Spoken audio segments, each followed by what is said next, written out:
After months of hype about Democrats' chances of taking back both chambers of Congress in the November midterm elections, Republicans are now more sanguine. The blue wave is not hitting every beach.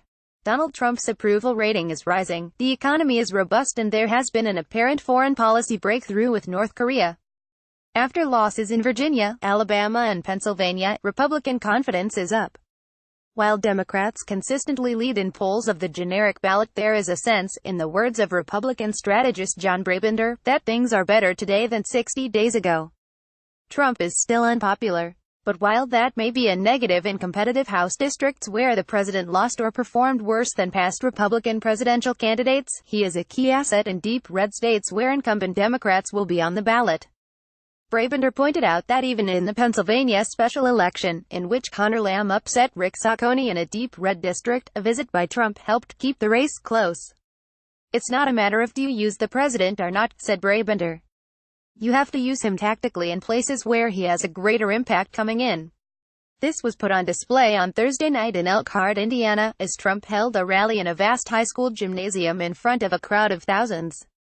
Although he went on his trademark diversions, discussing former basketball coach Bobby Knight and the new U.S. Embassy in London, the president also attacked the Democratic Senator Joe Donnelly and praised his Republican opponent, Mike Braun. Although Trump veered off message, calling Donnelly Sleeping Joe, when Republicans have gone to great lengths to brand him as Mexico Joe, it was a small price to pay. The party can now cut television ads featuring Trump touting Braun. In 2016, Trump won Indiana by almost 20%. Missouri, North Dakota, Montana, and West Virginia also stage key Senate races in November. Trump won them all by significant margins.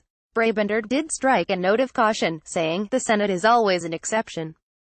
In 1994, for example, a year in which a Republican wave took the House, the GOP only managed to beat two incumbent Democrats in the upper chamber. Senate races are almost more like governors' races. Brabender said, "I don't want to totally dismiss the national environment, but people really get to know candidates very well." Another Republican strategist, who is working on a number of 2018 races, said Trump was not inherently an asset. "Every United States Senate candidate in the country ran ahead of Trump," he said, "and that shouldn't be the model of how we win elections moving forward.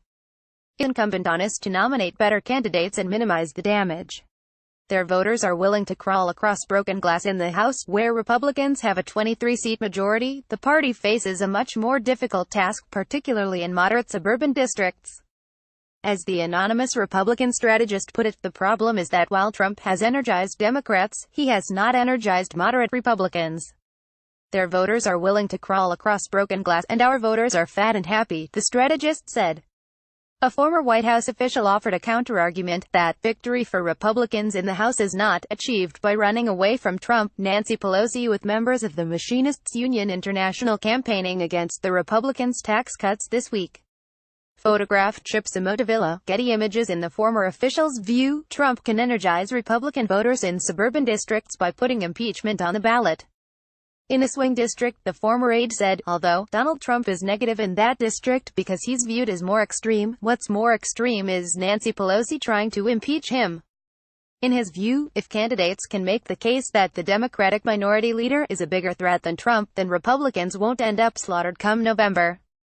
The former White House aide went so far as to claim that, if Republicans run smart races, the economy continues to improve, and President Trump continues to have wins, the blue wave could turn into a red volcano.